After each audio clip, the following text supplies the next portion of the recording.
ഞാൻ വിളിക്കാം.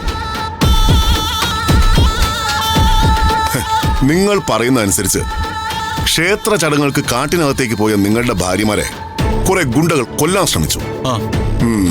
നിങ്ങളുടെ ഭാര്യമാർ അവരെ നേരിട്ടു. നിന്റെ ഭാര്യയുടെ അനുജത്തി അപ്രതീക്ഷിതമായി അവിടെ പ്രത്യക്ഷപ്പെട്ട് അവരെ അടിച്ചിട്ടു, അല്ലേ? അതെ സർ. എന്നിട്ട് നിങ്ങൾ ആ വിവരം എന്തുകൊണ്ട് ക്ഷേത്ര കമ്മിറ്റി അറിയിച്ചില്ല, പോലീസിനെ അറിയിച്ചില്ല? അത് അപ്പൊ പുറത്തറിഞ്ഞ കുഴപ്പമുള്ള എന്തോ ഉണ്ടല്ലേ? അങ്ങനെയൊന്നും ഇല്ല സർ. ക്ഷേത്ര ചടങ്ങുകൾക്കിടയിൽ ഞങ്ങളെ കൊണ്ട് ഒരു ബുദ്ധിമുട്ടും ഉണ്ടാവരുതെന്ന് കരുതി. മഞ്ജുവിന്റെ നാശം ആഗ്രഹിക്കുന്നത് ഗോപാൽജിയാണ്, നന്ദിനിയുടെ നാശം ആഗ്രഹിക്കുന്ന കാർത്തികേയനും. ഓ, അവര് രണ്ടുപേരും ആ ക്ഷേത്ര നടയിൽ ഉണ്ടായിരുന്നു. ഇല്ലെന്നങ്ങ് ഞാൻ പറഞ്ഞാലോ? കാടിനകത്ത് അങ്ങനെ ഒരു സംഭവം ഉണ്ടായെന്ന് നിങ്ങൾ പറയുന്നത് കഴുതിക്കുട്ടി ഉണ്ടാക്കിയെടുത്ത ഒരു കഥയാണ്. സാർ എന്തൊക്കെയാ പറയുന്നത്? ഞാൻ പറഞ്ഞു തീർന്നില്ലല്ലോടാ മോനെ. കാടിനകത്ത് ഭാര്യമാരെ കൊല്ലാനിറങ്ങിയ ഗുണ്ടകളെ അവര് തല്ലി ഓടിച്ചു.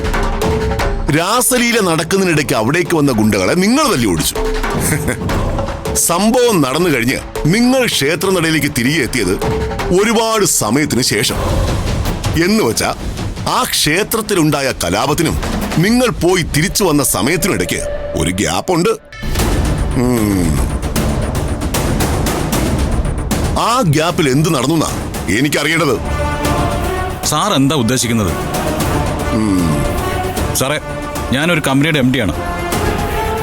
എന്റെ കുടുംബത്തിന്റെയും റെപ്യൂട്ടേഷൻ എന്താണെന്ന് സാർ ഒന്ന് അന്വേഷിച്ചാൽ മനസ്സിലാവും. നിന്റെ കുടുംബത്തിന്റെ റെപ്യൂട്ടേഷനൊക്കെ കൊള്ളാം, പക്ഷെ ഇവന്റെയോ? നിനക്കെന്തായിരുന്നു ഇതിനു മുമ്പ് ജോലി? നിന്നെ കുറിച്ചുള്ള ഡീറ്റെയിൽസ് ഒക്കെ വന്നിട്ടുണ്ട്. പഴയ ഗുണ്ടയാ അല്ലേ?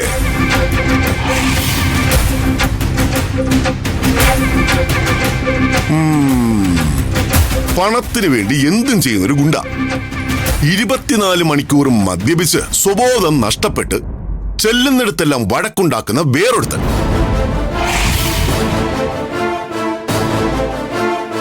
നിങ്ങൾ രണ്ടുപേരും പറയുന്നതേ ഞാനങ്ങ് വിശ്വസിക്കാം. എന്നിട്ട് നിങ്ങൾ പറയുന്നത് പോലെ കേസും അന്വേഷിക്കാം. നിങ്ങൾ പറയുന്ന പ്രതികളെ പിടിക്കണം, അല്ലേ? സർ, ഇത് സത്യത്തിൽ ടോർച്ചറിംഗ് ആണ്. കേസിന്റെ വിശദീകരണം ചോദിക്കാനാണെന്ന് പറഞ്ഞ് ഞങ്ങൾ ഇങ്ങോട്ട് കൂട്ടിക്കൊണ്ട് വന്നിട്ട് ഞങ്ങളെ കുറ്റവാളികളാക്കാൻ ശ്രമിക്കുകയാണ് സാറ്. പ്രകാശ് വർമ്മ അടുത്ത സമയം തന്നെ കേന്ദ്ര മന്ത്രിസഭയിൽ ജോയിൻ ചെയ്യാനിരിക്കുന്ന ഒരാളാണ്. അയാളുടെ ഭാര്യ വൈഷ്ണവി ദേവി അറിയപ്പെടുന്നൊരു നർത്തകി. സ്വാഭാവികമായും ആ കുടുംബത്തിന് ശത്രുക്കൾ കാണും. അതേ ശത്രുക്കൾ തന്നെയാണ് കുഞ്ഞിനെ അമ്പലപ്പറമ്പിൽ നിന്നും കൊണ്ടുപോയിരിക്കുന്നുള്ള കാര്യത്തിൽ എനിക്കൊരു സംശയവുമില്ല.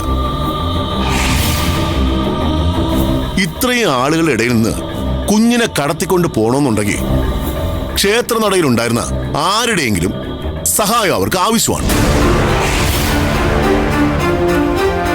അങ്ങനെ അവരെ സഹായിച്ചത് നിങ്ങളായിക്കൂടെ? ക്ഷേത്രമുറ്റത്തെ കറണ്ട് കട്ട് ചെയ്ത് കലാപം സംഘടിപ്പിച്ച് അവിടെ നടന്ന ബഹളത്തിനിടയിൽ കുഞ്ഞിനെ പുറത്തേക്ക് കൊണ്ടുപോയത് നിങ്ങൾ രണ്ടുപേരുമാണെന്ന് ഞാൻ പറഞ്ഞാൽ അതിനെന്താ കുഴപ്പം? സർ, സാർ ആർക്ക് വേണ്ടിയായി സംസാരിക്കുന്നത്? എന്താ സാറിന്റെ ഉദ്ദേശം? സാറേ, ആ കൊച്ചിനെ കാണാനില്ല. അതിനെ തേടി കണ്ടുപിടിക്കുന്നതിന് പകരം ഞങ്ങളെ രണ്ടുപേരെയും കുറ്റക്കാരാക്കാനാണോ ശ്രമിക്കുന്നത്? ശ്രമിച്ചാ നീ എന്ത് ചെയ്യൂടാ? സാറേ, സാറിനേക്കാൾ മുകളിലുള്ള ഒരുപാട് ഓഫീസർമാരെ എനിക്ക് നന്നായിട്ട് അറിയാം കേട്ടാ. വെറുതെ സാറ് പണി വാങ്ങിച്ചു കൂട്ടരുത്. എന്താ പറഞ്ഞത്?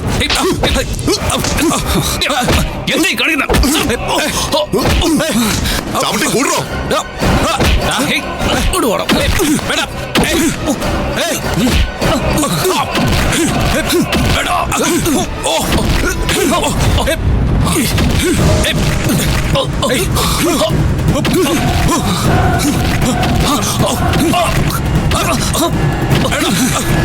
മതി മതി.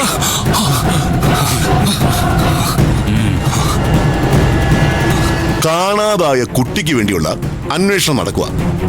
കുട്ടിയെ തിരിച്ചു കിട്ടാതെ നീ ഒന്നും പുറത്തു പോകില്ല. പിടിച്ച് ലോക്കമിലോട്ടോ രണ്ടേയും ഇവിടെ നടക്കണം. കൊണ്ടുപോടോ. നടക്കണം അങ്ങോട്ട്. കേൾക്കും.